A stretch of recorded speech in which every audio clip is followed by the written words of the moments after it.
Hello everyone. Today we are discuss the topic lower one third of shaft. आपण याआधी middle one third बघितलेला, upper one third बघितलेला. आता आपण lower one third बघणार आहोत. तर लोअर वन थर्डमध्ये सेम ॲज अप्पर एंड आपल्याला बघता येईल.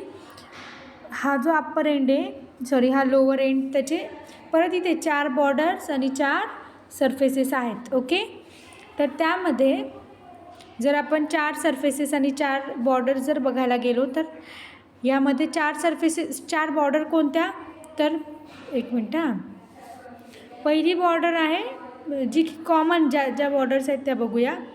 पहिली बॉर्डर मीडियल बॉर्डर, ही मीडियल आहे का बघून घेऊ एकदा. Yes, this is medial. कसं मी ठरवलं, हेड बघून. Head is always directed medially. So त्याच्या साईडची जी असेल ती मीडियल, ही लॅटरल. ही कशी मीडियल बॉर्डर झाली, ही झाली लॅटरल बॉर्डर. त्यानंतर 2 बॉर्डर्स बघा कशा आहेत. हे बघा, ज्या 2 बॉर्डर्स आहेत त्या आहेत. हे बघा, ही जी एक बॉर्डर आहे,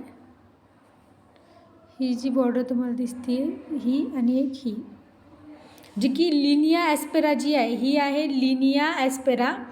त्याच्या लिप्स आहेत, ही मीडियल आणि ही लॅटरल लिप आहे. तर हिला आपण म्हणतो medial supracondylar line. Medial supracondylar line, हिला काय म्हणतो आपण, lateral supracondylar line, which are the extension or division of linea aspera. Okay, त्यानंतर हे झाले, किती झाले सरफेस बॉर्डर्स, किती झाल्या मग 4.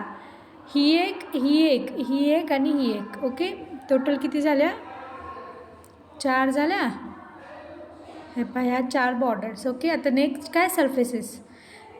याच्यामध्ये सरफेसेसमध्ये हा कॉमन, हा पूर्ण कॉमन कोणता झाला, अँटेरियर. ओके, हा अँटेरियर झाला. त्यानंतर नेक्स्ट आता हे बघा, ही आहे मीडियल बॉर्डर, ही आहे मीडियल सुप्राकॉन्ड्युलर लाईन, आणि त्या दोघांच्या मधला सरफेस म्हणजे कोणता, मीडियल सरफेस. ओके, आणि आता हा जो लॅटरल सुप्राकॉन्ड्युलर लाईन आहे आणि ही जी लॅटरल बॉर्डर आहे, ह्या दोघांच्या मधला जो आहे तो काय झाला मग, लॅटरल सरफेस. ओके, किती सरफेस झाले, 3 सरफेसेस. आता एक राहिला. आता हे बघा, ह्या ज्या 2 एक्स्ट्रा बॉर्डर्स आहे, ह्या ज्या 2 आपण बघितल्या बॉर्डर्स, ह्या बॉर्डर्सनी घेतलेला हा जो पूर्ण सरफेस कवर केलेला आहे, ह्याला आपण म्हणतो, ह्याला आपण म्हणजे हा पोस्टेरियरली आहे. हा सरफेस कुठं आहे, पोस्टेरियरली आहे. हे पहा, जसं की आता हा अँटेरियर एक्सपेक्ट झाला. तर एक जो ॲडिशनल सरफेस आपण बघायलो आहेत आता, तर तो कुठं आहे, पोस्टेरियरली आहे. तर त्याला नाव दिलेलं आहे पॉप्लिटियल सरफेस. पॉप्लिटियल सरफेस, समजलं, पॉप्लिटियल सरफेस. तर हे एवढं आहे lower one third of shaft. Okay, त्यानंतर आपण आता बघूया लोअर एंड. ओके, हा इथं लोअर एंड, हा जो पूर्ण आहे तो लोअर एंड आहे. त्यामधलं आधी आपण ना मीडियल बघूया. मीडियल सरफेस, मला असं म्हणायचं आहे की आपण हा जो लोअर एंड बघतोय आता, लोअर एंड आता आपण बघणार आहोत. तर हा इथून लोअर एंड चालू होतो. मग आता हा जो आहे ना, हा एवढा पार्ट, हा ना दोन पार्टमध्ये डिवाईड होतो. ह्याला आपण बाय कॉन्ड्युलार म्हणतो. एकेकाला आपण ना कॉन्ड्युलार असं म्हणतो. हा एक कोंडायलेन, हा एक कोंडायलेन. So the lower end of shaft, lower end of femur is bicondylar. Okay, तर जो मीडियल साईडला आहे, ही मीडियल साईड, तर मीडियल साईडचा जो कोंडाईल आहे त्याला आपण म्हणतो मीडियल कोंडाईल. जो लॅटरल साईडला आहे त्याला आपण म्हणतो लॅटरल कोंडाईल. ओके, तर त्यामधला आपण सर्वात पहिले मीडियल कोंडाईल बघूया. तर मीडियल कोंडाईलमध्ये असं सांगण्यासारखंच काही नाही आहे. यामध्ये फक्त मीडियल कोंडाईल आणि लॅटरल कोंडाईलचं कंपॅरिझन आहे आणि त्याच्यामध्ये 2 स्ट्रक्चर आहेत. ओके, तर मीडियल कोंडाईल जर आता आपण बघितलं किंवा आपण लॅटरल आणि मीडियलचं कंपॅरिझन बघूया आधी.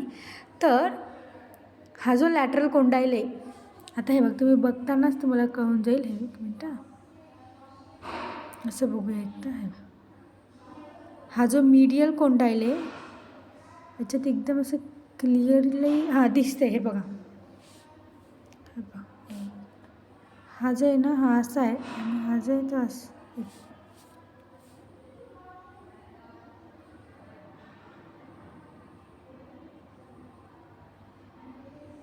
सपोज हा असा आहे आणि हा एक असा आहे. तर याचा अर्थ काय झाला की हा जो आहे ना तो जास्त more in line with the shaft आहे. More in line with shaft as compare to medial. हा more in line lateral condyle is more in line with shaft and it is so. त्यामुळे म्हणजे हा more in line with shaft असल्यामुळे जे weight transmission आहे म्हणजे फिमरपासून म्हणजे बॉडीचं जे वेट ट्रान्समिशन होतं आहे तर त्याच्यामध्ये जो जास्त इनलाईन आहे तर त्याच्यावरती तो जास्त पार्टिसिपेट करेन वेट ट्रान्समिशनमध्ये. मग याच्यामध्ये कोण जास्त इनलाईन आहे तर लॅटरल कोंडाईल जास्त इनलाईन आहे. मग त्यामुळे लॅटरल इनलाईन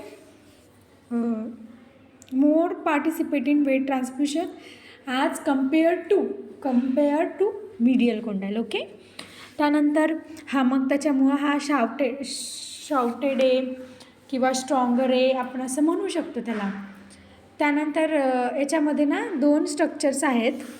हे पहा, हे जे आहे ना हा आहे लॅटरल इपिकोंडाईल. हा म्हणजे एक आपण असं म्हणू शकतो एक इलिव्हेशन आहे, बोनी इलिव्हेशनचा टाईप. तर त्याला आपण लॅटरल इपिकोंडाईल म्हणतो. आणि याच्याच खाली इथे ना एक मिनटं पॉप्लिटियल सरफेस असायला पाहिजे. इथं दिलेलं नाही आहे याच्यावरती, बट इथे ना पॉप्लिटियल सरफेस आहे. हा म्हणजे रफ इम्प्रेशन किंवा एक मसल अटॅचमेंटसाठी इथे असं ह्या एरियामध्ये असं पाहिजे. Okay, but it's okay. त्यानंतर जर आता आपण बघितलं मीडियल कोंडाईल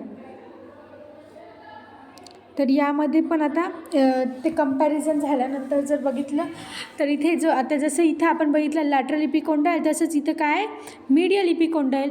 हा पण एक बोनी इलिव्हेशन आहे. त्याच्यावरती एक्झॅक्ट अबो म्हणजे याच्या सुपेरियरली एक बोनी इलिव्हेशन दिसतं आहे. हे पहा, हे जे एवढं आहे ना ते बोनी इलिव्हेशन आहे. हे बोनी इलिव्हेशन ज्याला आपण काय म्हणतो अडक्टर ट्युबरकल. ओके, समजलं. त्यानंतर नेक्स्ट आहे आर्टिक्युलर सरफेसेस म्हणजे जॉईंट फॉर्मेशनमध्ये जे पार्टिसिपेट करतात त्याला असं आपण म्हणू शकतो.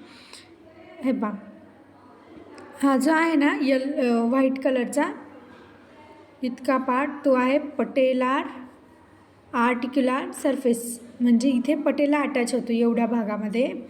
त्यानंतर हा जो सरफेस आहे थोडासा इन्फिरियर म्हणजे हा पूर्णपणे इन्फिरियरलीच आहे. हा पूर्ण इथून इतका हा जो पार्ट आहे त्याला आपण म्हणतो tibular articular surface. Okay, tibular articular surface. आणि जो की थोडासा एक्सटेंड झालेला आहे पोस्टेरियरली. ओ शिट, हे पहा एक मिनट. हा थोडासा ना आता ही साईड जी आहे ती आता आपण बघितली पोस्टेरियरली. हा सपोज आता हा इन्फिरियरली पण आहे आणि हा पोस्टेरियरली पण थोडासा एक्सटेंड झालेला आहे की नाही हा थोडासा एक्सटेंड. ओके, तर आता ह्याचं एक्सटेन्शन प्रिव्हेंट होण्यासाठी हे जास्त एक्सटेंड होऊ नये म्हणून इथे एक लाईन दिलेली आहे जी रेड कलरनी इथं दिलेली इथे तिला आपण म्हणतो इंटरकॉन्डुलर लाईन. इंटरकॉन्ड्युलर लाईन. आणि दोन कोंडाईल्स, जे हे दोन कोंडाईल्स आहेत ना, जे की आता बघा आपल्याला असं आपलं इथं जे दिसते आपल्याला, हे जे दोन कोंडाईल आहेत ते एकमेकांमध्ये फ्यूज झालेले आहेत, फ्यूज्ड आहेत. पण कुठं आहे fuse? अँटेरियरली.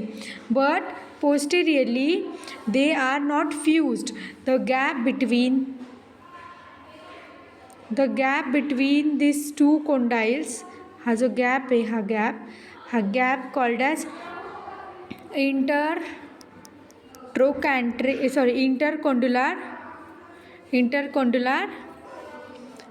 Notch or intercondylar fossa. हे दोन आपण त्याला म्हणू शकतो. Intercondylar fossa or intercondylar notch. Okay, and this is the intercondylar line. This is medial condyle, this is lateral condyle. हा लॅटरल कोंडाईल आहे. हे बघा, हा पटेलर आर्टिक्युलर सरफेस, आणि हा जो आहे तो टिबियल आर्टिक्युलर सरफेस आहे. हा जो तुम्हाला ह्या कलरमध्ये दिसतंय ना, हा जो आहे तो, आणि तो जो की पोस्टेरियरली थोडासा एक्सटेंड झालेला आहे, आणि त्याचं प्रिव्हेंशन करते intercondylar line. Okay, this is the overall femur, जे की आपण पूर्णपणे कवर केलेलं आहे, ज्यामध्ये आपण सर्वात आधी बघितलेलं side determination and the head, upper part. I mean to say upper part म्हणजे अप्पर एंड. त्यानंतर आपण शाफ्टचे 3 पार्ट केलेले, अप्पर 1/3, मिडल